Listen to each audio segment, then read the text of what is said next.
Welcome to another edition of the SVG New Sponsor Spotlight. I'm Jason Dackman, Editorial Director in the U.S. at SVG, and we are here with a longtime friend and supporter of SVG, Walter Rapps. Walter, thanks so much for taking the time. Really appreciate it. Thank you very much for having us. So you are here not as a broadcaster, but as someone who can serve the broadcasters. Your company, ProximaVision Aerospace, is a new entry to the market and a tethered drone solution that is really cool when you start breaking down some of the interesting aspects of it. Let's start with the basics. How did this solution and this company come about? What were some of the things that went into the innovation that got you here? Well, our founder, who had been in the industry for years, both on the RF side, microwaves, working with some of the first streaming platforms, and then got into media asset management, sold the company, and was home and looking for something to do, and started to get a big interest in drones, and started to think about what we could do that's different, that can use our expertise, our background in broadcasting. So one of the things we looked at, or he looked at directly, was time in the air.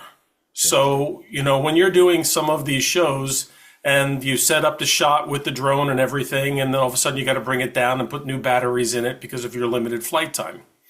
Well, if you put a tether on that drone, you power it from the ground in the first step, and all of a sudden you have, you could stay up as long as you want, basically.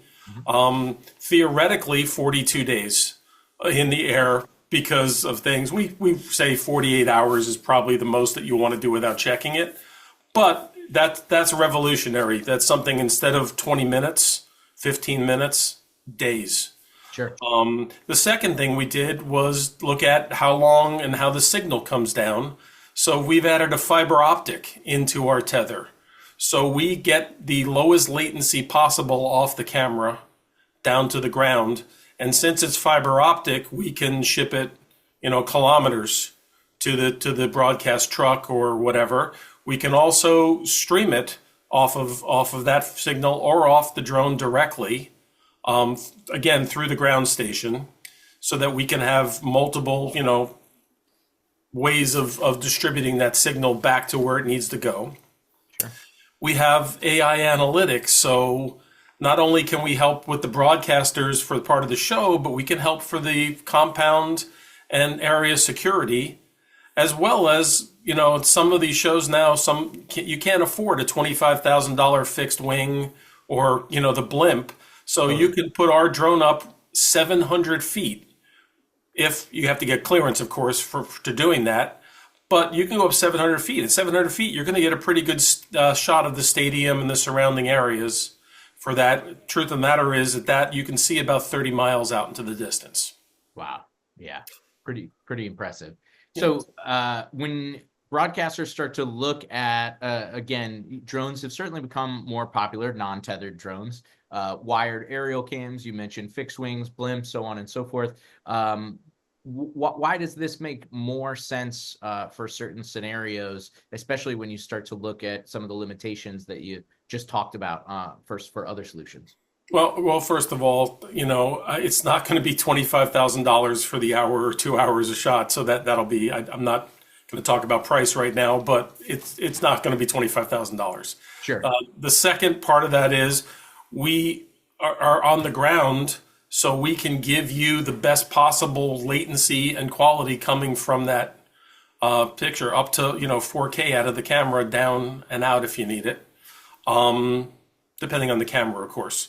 We can all. There's no limitation on your guys' end as a result. You're only limited by whatever your camera's. No, we have over a gigabyte connectivity up, and 12 gig video down. So that's up and down. Really, it's fiber. We also, to differentiate, we went to real broadcast controls, more akin to what people are used to with a PTZ camera than a normal drone camera. We've given the capabilities, if the camera that has been chosen has it, to do all of the settings that you want to do in the camera. We can also do it remotely. Testing wise, we've done some with some partners that we can remotely control the drone and the camera from, we did the first test we did was 800 miles away with very small latency. Wow. Very cool. So, I mean, again, this is a new entry to the market. It's kind of thinking outside the box of what some of the traditional tools have been when it comes to a live sports broadcast. What are you guys looking at heading into the rest of 2025? What do you guys hope to accomplish, and what's the messaging to get out to the market in terms of the live sports folks? Sure. Well, we've got not only live sports, we've got amazing people reaching out to us for, can we be a communications relay tower for these events or other events? Can we provide security in the parking lots and other things to be watching in these days where that's required? We've been reached out by governmental agencies that are asking us to work with them to secure ports, borders, and other places based upon our capabilities.